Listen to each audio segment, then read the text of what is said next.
Shalom, selamat pagi para kekasih Tuhan. Bagaimana kabarnya pagi hari ini? Semuanya sehat? Haleluya. Untuk menerima renungan pagi kita satu dalam doa. Ya Tuhan yang maha baik, kami ucapkan terima kasih untuk pagi yang baru.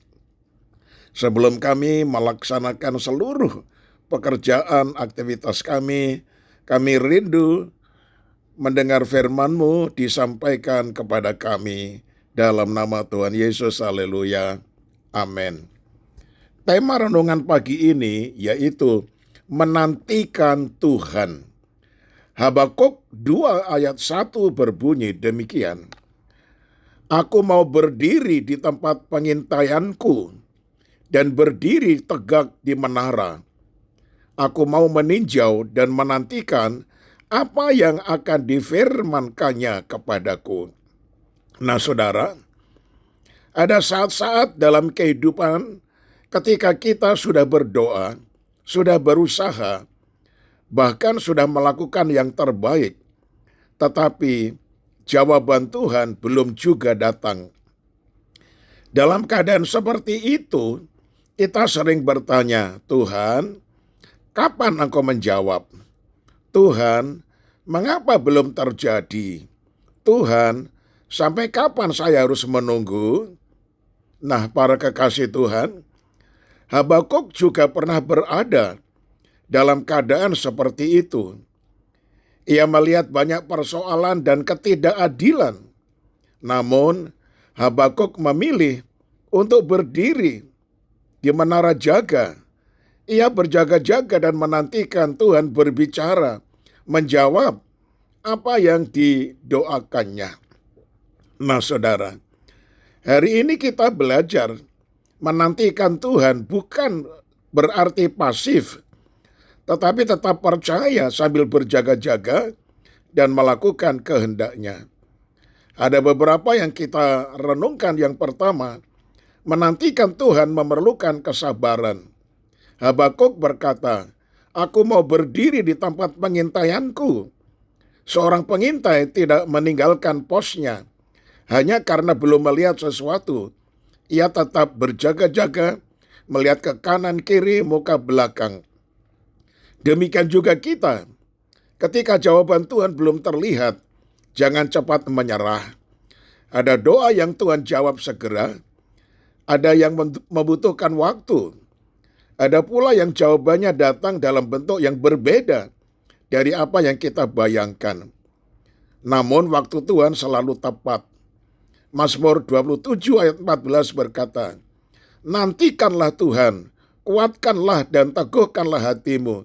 Ya, nantikanlah Tuhan. Yang kedua saudara, menantikan Tuhan berarti tetap berdiri teguh.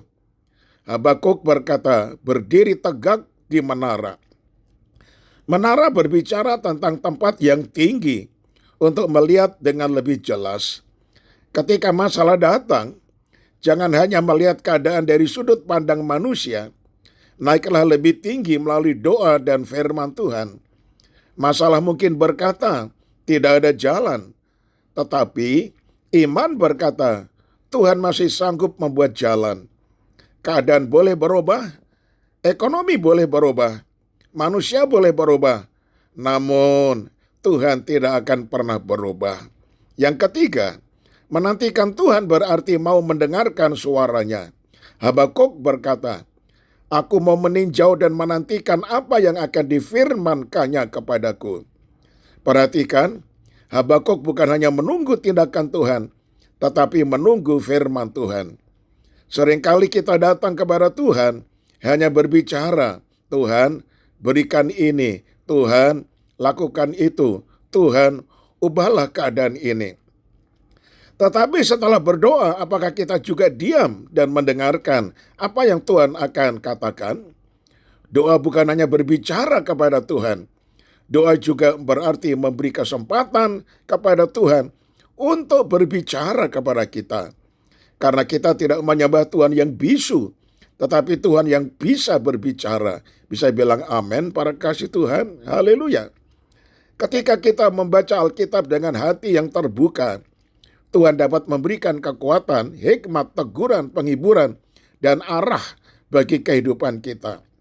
Yang keempat, menantikan Tuhan tidak pernah sia-sia. Yesaya 40 ayat 31 berkata, tetapi orang-orang yang menanti-nantikan Tuhan mendapat kekuatan baru.